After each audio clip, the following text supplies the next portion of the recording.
A lo que vinimos, mis amigos, ¿cómo le va para hablar de Fórmula Uno? Mucho para hablar, tengo muchas novedades. Esta es la segunda semana de pruebas en Bahrein, las últimas pruebas antes de ir a Australia, la primera fecha de la temporada. Se va a probar miércoles, jueves y viernes, 8 horas por día. A diferencia de las pruebas de la semana pasada, se van a televisar absolutamente todas, así que no nos vamos a perder ningún detalle, con mucho, pero mucho para ver, mucho para analizar, mucha reunión en oficina, muchas cuestiones de reglamento por definir en estas horas y mucho para ver porque ya después de 3 días de trabajo en pista vendrán todos con evoluciones, con cosas nuevas, y vamos a empezar a ver ya más pruebas a fondo y a buscar el límite y de la realidad del auto. De todas maneras, voy a hablar de acá, de los neumáticos, de lo que se va a utilizar en Bahrein. Vamos a hablar de cuál es el gran tema a definir en estos 3 días que va a marcar toda la temporada y que es muy, pero muy importante. Y vamos a hablar de algunas novedades que tienen que ver con el calendario de este año, del que viene y del próximo. Primero y principal, los neumáticos.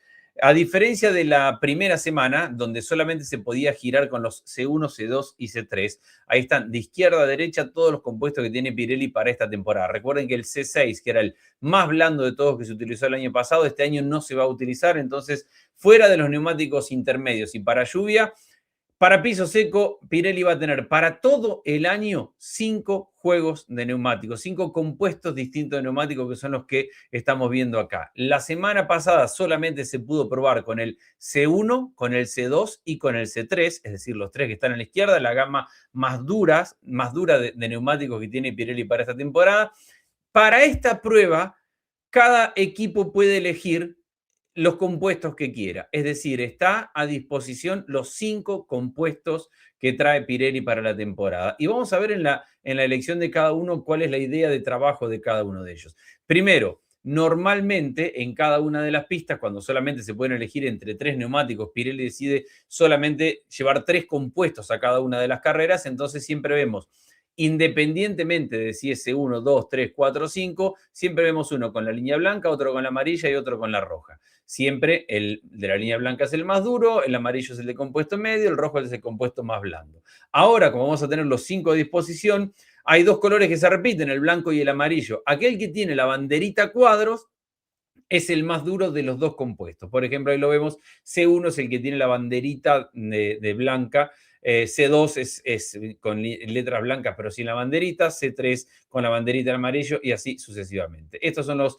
neumáticos que ha elegido cada uno y acá hay algunas cosas para ver, aunque hay algunos atenuantes con respecto a lo que podemos ver ahí. Primero y principal, cada equipo pudo elegir 24 sets de neumáticos. La mayoría se ha inclinado por el C3 y por el C2. De hecho, 10 de los 11 equipos han elegido neumáticos C2 o C3. Solamente Mercedes se mantiene exclusivamente con las 3 opciones más duras de la temporada, igual que en la temporada que en la semana anterior. McLaren, Ferrari, Racing Bull, Audi y Haas han encontrado que van a trabajar mucho con el C4. Y además, Red Bull, Alpine, Williams y Aston Martin son los únicos que se han ido por la opción del C5, que es el más blando de todos. Hay temas para ver. C5, Cadillac es el único equipo que ha elegido los 5 compuestos de neumáticos, pero del C5, el más blando, tiene solamente un juego. Es decir, o Checo Pérez o Bottas van a intentar una vuelta de clasificación con ese neumático y nada más.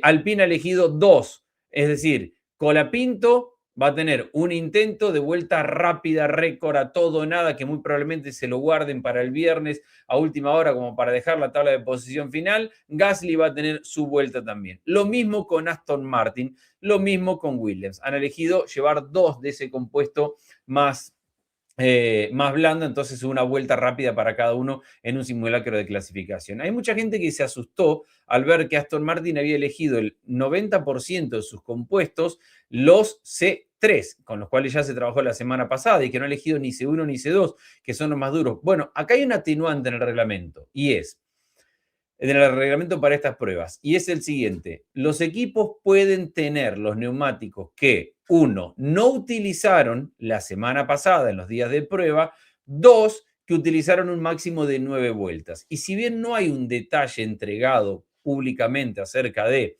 cuántos neumáticos se quedó, cuántos juegos de neumáticos se quedó cada uno, sí sabemos que Aston Martin se quedó con juegos C1 y C2. Recuerden que Aston Martin además fue el equipo que menos giró en toda la semana, por lo tanto, el que menos neumáticos utilizó. Entonces, hay una lectura acerca de cuál es la intención de cada uno en cuanto a trabajo por los neumáticos que han elegido, pero hay una parte de la información que no la tenemos del todo completa y que tiene que ver con los que tienen de sobrante de la semana pasada. Normalmente esto no pasa. Normalmente uno termina la carrera, un equipo termina la carrera y tiene que entregar todos los neumáticos, los haya utilizado o no. Acá, por ser prueba, se permite lo que les acabo de decir. De la semana pasada esta, aquellos que tenían máximo 9 vueltas o que estaban sin utilizar, se pueden utilizar para esta semana.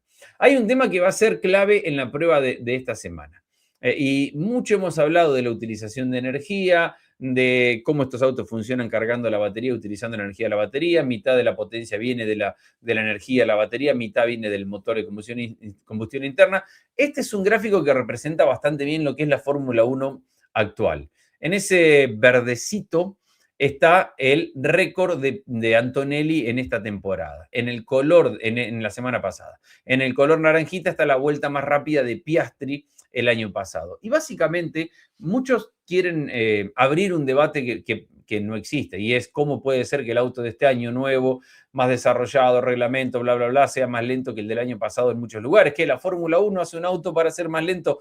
Bueno, en cierta medida, entre comillas, hace un auto con mucha menos carga aerodinámica para que el piloto tenga mucho menos que ver. Entonces, si hay algo que vemos es que Antonelli, verdecito, el auto de este año es mucho más rápido en las rectas. ¿Por qué? Por dos motivos. Primero, porque van sin carga aerodinámica o con mucha menos carga aerodinámica. Recuerden el alerón delantero y trasero que se abren en las zonas de recta, entonces automáticamente hay menos drag. El drag es la resistencia al aire, pueden ir más rápido. Segundo, por la potencia eléctrica, porque cuando salen de zonas de frenaje y ponen la potencia, lo ideal para el piloto es tratar de llegar rápido a la máxima potencia. Y para eso aprietan el botón de entregar la potencia extra que le da la energía almacenada en la batería. Entonces tiene mucho sentido que veamos velocidades máximas superiores este año en las zonas de recta. También tiene mucho sentido porque es un auto que no tiene efecto suelo, es decir, que tiene piso plano y que tiene mucha menos carga aerodinámica porque es más chico, los alerones son más chicos, hay menos cuestiones aerodinámicas permitidas, por eso tiene mucho más sentido que el año pasado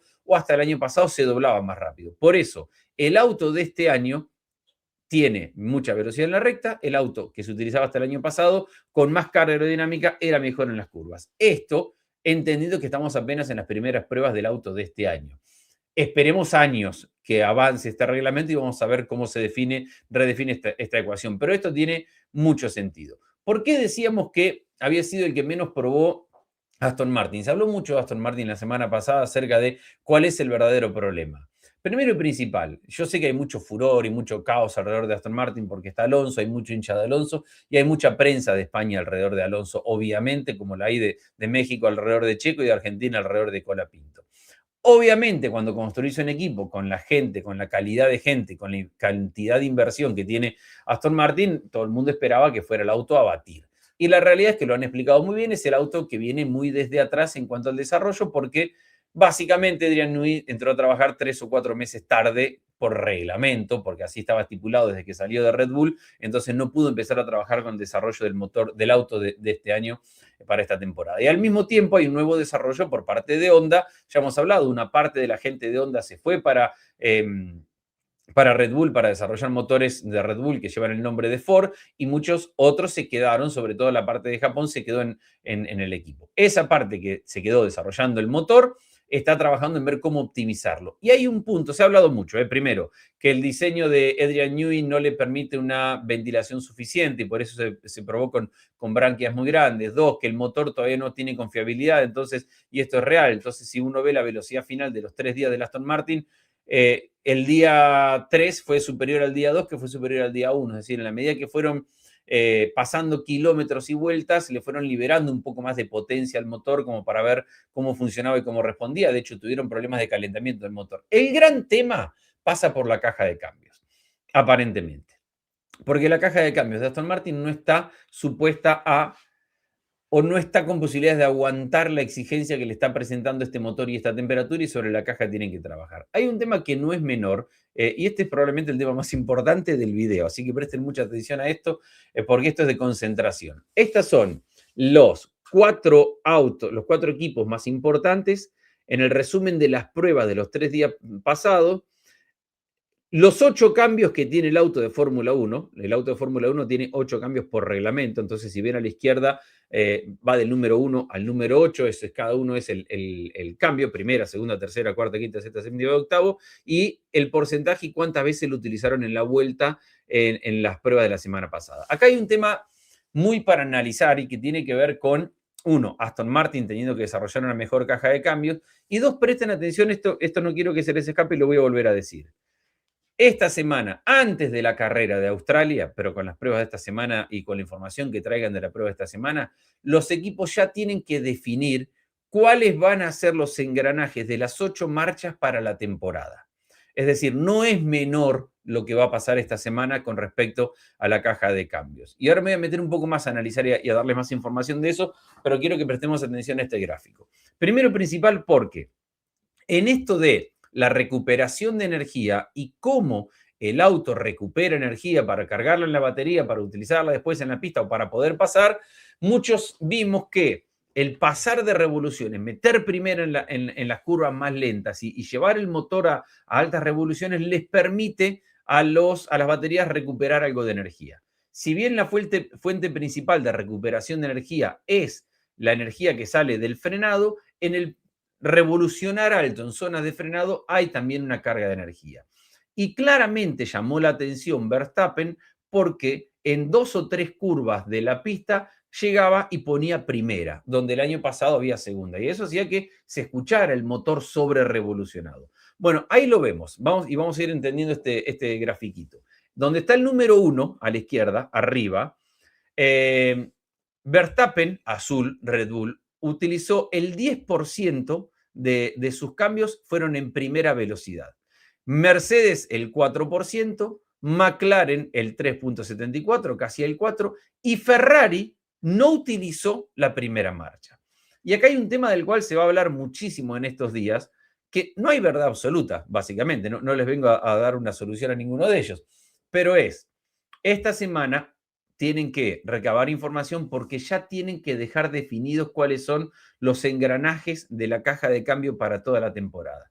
Este año, por ser reglamento nuevo, se les permite cambiar una vez a lo largo de toda la temporada los engranajes de la caja de cambio. Entonces, si efectivamente poner primera y superar revoluciones en el motor te permite cargar batería, ¿cuánto exigís a la caja de cambio? Ahí tiene problemas Aston Martin. ¿Qué caja de cambio es más confiable a esta exigencia de pasarlo de vuelta al motor, de revolucionar muy alto para cargar batería? ¿Cuánto te pesa esa exigencia? ¿Qué riesgo conseguís de confiabilidad? ¿Cuánto ganás de carga de batería para poder utilizarlo después en la recta? ¿Cuánto perdés en tiempo? Porque se puede perder algo de tiempo en el tránsito de la curva si el objetivo es ganar batería para después aprovecharlo en la recta. Y sí, ya sé todo lo que me van a decir, vamos a hablar mucho, inequívocamente vamos a hablar mucho de batería a lo largo de esta temporada, sobre todo en la primera parte. Entonces, claramente se ve una diferencia en la forma de utilizar la caja de cambios para cada uno de los equipos en los primeros 3 días de práctica. Ahí vemos cómo Red Bull utilizaba mucho primera y no utilizaba casi segunda, es decir, Verstappen casi no usa la segunda marcha, más allá de para pasar rápido a tercera. Y vamos a ver cómo Ferrari, que no usa primera, concentra casi todos los cambios y ahí tenemos 16%, 17%, 15%, es decir, entre tercera y séptima es donde ha elegido Ferrari cargar más la caja de cambio y las revoluciones. Mientras que McLaren utiliza, más allá de tener los mismos elementos que Mercedes, utiliza una relación de caja mucho más corta entre séptima y octava, y ahí concentra, entre sexta y octava, y ahí concentra la mayor cantidad de tiempo en los cambios. Sexta, 22%, séptima solamente el 12,36% y octava el 22%. Es decir, pasa más de la mitad de la vuelta entre sexta, séptima y octava. Para esto hay que definir qué engranajes utilizar en cada uno de los cambios. De esto se va a hablar mucho, sobre todo de la primera. Y toda la información que se llevaron, me llama la atención que Ferrari no haya probado ese sistema, porque se habló mucho la semana pasada viendo cómo muchos autos clavaban primera en 2 o 3 curvas, una era la 10, donde muchos se pasaron de largo, donde todo el mundo vio que Verstappen ponía primera en curvas que eran hasta el año pasado de segunda. El año pasado se circulaba como circuló Ferrari. Entonces vamos a ver en esta semana, porque hay algo que tienen que aprender y que decidir, porque, repito, la decisión no es menor. La decisión que tomen con respecto a los engranajes para la caja de cambio y la recuperación de energía a partir y a través de las revoluciones van a ser los que mantengan a lo largo de toda la temporada, con la posibilidad de cambiarlos una vez a lo largo de todo el año. Pero seguramente vamos a hablar mucho en las transmisiones esta semana en Fox en Argentina. Seguramente van a escuchar mucho en la transmisión que le toque escuchar en cada uno de los países donde están ustedes o en el material que busquen, la decisión que tienen que tomar los equipos con respecto a la caja de cambio y cómo han tenido una manera distinta de encarar la primera semana de pruebas. Ahora, claro, se viene un dar vuelta a la página y entender que hay una evolución, porque van a venir todos con evoluciones aerodinámicas, distinto tipo de alerón, distinto tipo de pontón, distinto tipo de suspensión, distinto tipo de un montón de cosas. Y vamos a ver cómo eso afecta en los simulacros que están haciendo en estos momentos, en estas horas, en estos días, en algunos en túnel de viento, pero principalmente en simuladores, cómo afecta la relación de la caja de cambio. Esto es trascendental, porque acá hay una parte, a diferencia de otros años, donde solamente se buscaban las marchas para tener la mejor y mayor tracción posible en todas las pistas, entendiendo que están todos obligados a tener 8 marchas en el auto, este año se agrega un condimento que no teníamos hasta el año pasado y es la de la carga de batería. La novedad del día es que se ha anunciado Cataluña, en Barcelona, extiende su contrato años salteados, es decir, se va a correr en Barcelona esta temporada, 2026, y después va a correr 28, 30 y 32, alternando con Spa-Francorchamps. Spa-Francorchamps corre esta temporada, 26, al igual que Cataluña, corre el año que viene, o tiene carrera el año que viene, 27, será entonces Spa-Francorchamps 27, Barcelona 28, Spa 29, Barcelona 30, Spa 31, Barcelona 32. España va a tener, en los años en los cuales se corre en Barcelona, 2 carreras por temporada, porque hay que recordar que Madrid ha firmado un contrato que arranca en este 2026 y que tiene 10 temporadas. Hay una cuestión que es curiosa y que probablemente hasta define la cultura española. Ustedes me dirán, los seguidores españoles que están por ahí, España va a tener 2 carreras y no va a tener ningún Gran Premio de España. Es el Gran Premio de Barcelona-Cataluña y es el Gran Premio de Madrid. No va a haber Gran Premio de España. Pero bueno, esta es la novedad con respecto al calendario. Y hay algo más que vendrá en el 2028, porque a partir del 2027, es decir, el año que viene, entra Portimao en Portugal a reemplazar a Zandvoort. Es decir, en el 2028, cuando se vuelva a correr Cataluña, en la península ibérica, en muy pocos kilómetros entre Barcelona, Madrid y Portimao, se van a correr en el 2028 3 grandes premios de Fórmula 1. Nos estamos yendo muy lejos, pero básicamente estas son las novedades del campeonato. ¿Qué pasa con este anuncio? Que ahora queda un espacio abierto en la Fórmula 1, porque esta temporada 2026 tenemos a Barcelona y tenemos a Spa.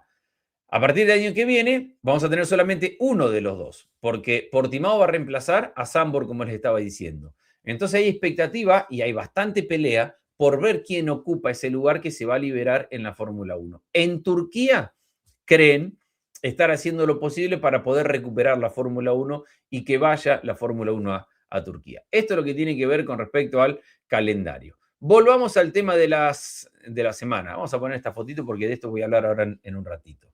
Un tema que se va a definir en esta semana y que hay reunión el miércoles, tema de los motores y el tema de la acusación sobre el motor Mercedes de pasar de 16.1 a 18.1 de compresión en alta temperatura en funcionamiento y la votación que se debe llevar a cabo y las reuniones que durarán horas para establecer si efectivamente va a 18.1, si tiene diferencia, lo midieron en caliente, no tenía diferencia, pero una cosa es en frío, en caliente, otra cosa es en funcionamiento, muchas cosas que hasta acá no llegan o no conocemos. Pero sí sabemos que esta semana va a haber reunión con todos los fabricantes de motores, todos los proveedores de motores, y se van a tomar las decisiones finales con respecto a cómo va a arrancar la temporada. Principalmente, esto incumbe a los motores Mercedes. ¿Qué van a hacer con los motores Mercedes si les permiten largar de la manera que están largando ahora, que están probando ahora, o si los obligan a algún cambio por esto que decíamos de si efectivamente pasan de 16 a 1, 18 a 1, sumar compresión y eso les significa tener un poquito más de potencia y consumir algo menos de combustible. Eso se va a definir esta semana. Esta foto que tengo ahí no es casual. Esta foto es del simulacro de largada que hicieron los pilotos que estaban en pista cuando cerró el último viernes la jornada de prueba. Aquel caso anecdótico con Colapinto, con estos autos que tienen menos neumáticos, mucha potencia, entra la potencia de la batería, se le puso de costado, terminó pisando el césped, nada del otro mundo, parte de acostumbrarse a estos nuevos años y después se acomodó en este simulacro de grilla. ¿Qué pasó en este simulacro de grilla? Que cuando pasaron del semáforo rojo a apagarlo y que se haga la largada, nadie estaba esperando hacer una largada como un gran premio, pero sí probar el sistema de largada de cada uno. Fueron varios los autos que se quedaron parados. Y yo la semana pasada les hablé de este sistema que, al no tener el recuperador de energía esta temporada que viene de la salida de los gases por el escape y que eso ayudaba a acoplar el turbo, al no tener ese sistema de recuperación de energía porque se quitó para este año y solamente el sistema de recuperador de energía es el que recupera energía de los frenos, volvemos a tener ese lag, ese delay, esa demora entre el acelerador y el turbo. Entonces, para no tener esa demora donde el piloto acelera, tiene que esperar al turbo a que acople para entregar la potencia, para no entrar en esa, y hay muchas imágenes virales en esta semana de las pruebas, que no puedo poner, lo que hacen los pilotos es llevar casi 10 segundos, algunos 6, 7, 8, altas revoluciones para que acople el turbo y una vez que acople el turbo, poner primero, es realmente bastante más complejo, peligroso y lo dice Andrea Stella del equipo McLaren, quieren rever el procedimiento de largada porque no hay tanto tiempo desde que se acomodan en la pista, en la grilla, cada uno en su cajón, desde que se acomoda el primero hasta que se acomoda el último, para que todos tengan tiempo de llevar las revoluciones, porque también eso conlleva a subir la temperatura, exigir el motor, a todo ese tipo de situaciones. Entonces Andrea Stella quiere rever el sistema de largada para corregirlo, para cambiarlo, para que no haya problemas, porque el temor que hay es que en el momento en el que larguen, algunos tengan el turbo totalmente acoplado y puedan salir en una muy buena largada, y hay otros que se queden sin acoplar, sin tener potencia, con un pequeño delay, demora entre la aceleración y que acople el turbo y que agarre esa potencia, entonces el auto puede salir algo más lento. Entonces el argumento es, puede ser peligroso. El que se opone a todo esto es Ferrari. ¿Por qué? Porque Ferrari aparentemente, Frederic Vasseur ya avisó de que esto iba a pasar el año pasado cuando se estaba hablando y definiendo el reglamento para esta temporada. Y cuando pidió que cambiaran cuestiones del reglamento para que esto no pasara con el turbo para esta temporada, la votación le fue en contra a Ferrari. Entonces, ¿qué hizo Ferrari? Aparentemente desarrolló un motor que incluye un turbo un poco más pequeño, que se demora menos en acoplar y que básicamente toda esa parte de desarrollo la hizo en función de entender, aprovechar, sacar ventaja, correr menos riesgos de este nuevo sistema de largada. Entonces Ferrari, que les dijo el año pasado, esto nos va a pasar, le dijeron, no, no vamos a cambiar. Ahora vienen con la preocupación de que esto está pasando, Ferrari les dice, no, a mí ahora no me cambia nadie, porque yo desarrollé el auto, trabajé probando, pensando en que íbamos a tener este problema, esta situación, entonces ahora no me vengan con ese cambio. Esa es la realidad de lo que está pasando con los temas de la largada, con la polémica que hay, y todo eso se debería definir esta semana. Por eso, además de 3 días de prueba largo que vamos a tener, nos vamos a encontrar también con que va a haber mucha definición de oficina alrededor de la Fórmula 1, con los motores, con los procedimientos de largada. Incluso McLaren quiere rever también otras situaciones de carrera porque entiende que en esto de levantar antes de las zonas de frenaje obliga, genera que el auto que viene atrás no sepa establecer la zona de frenaje del de adelante y que puede generar una cuestión de inseguridad. Todo eso se va a hablar y se va a hablar muchísimo esta semana. Conclusión, volviendo al principio, Pirelli ha traído los 5 compuestos de neumático para esta semana. Ahí está, máximo de 70 grados de temperatura a los que los pueden subir con las fundas, a los 60 a los intermediarios, máximo 2 horas de calentarlos. Eso es algo que se hace básicamente siempre. Y la elección de cada uno de los equipos que ya se la mostré, que tenía una explicación como les dijimos. Así se va a probar esta semana voy a tratar, no sé si voy a poder todos los días, pero voy a tratar día a día de ir haciendo un resumen de ver cómo trabaja cada uno. Creo que lo más normal es que un piloto trabaje un día, otro el otro, y probablemente veamos a los dos pilotos de cada equipo en el tercero. Hay algunos que ya lo están definiendo. Haas, por ejemplo, va a trabajar con los dos pilotos cada día, lo que es algo en contra de lo que yo estoy diciendo, pero me parece que vamos a ver cómo se divide cada uno y eso se irá anunciando después de cada uno de forma individual en cada uno de los equipos. Fórmula 1 esta semana, última semana de prueba. Será una locura porque hay que empezar a probar un montón de cosas para esta pista, pero un montón de cosas pensando también en Australia. Ya les hablé y les volveré a hablar.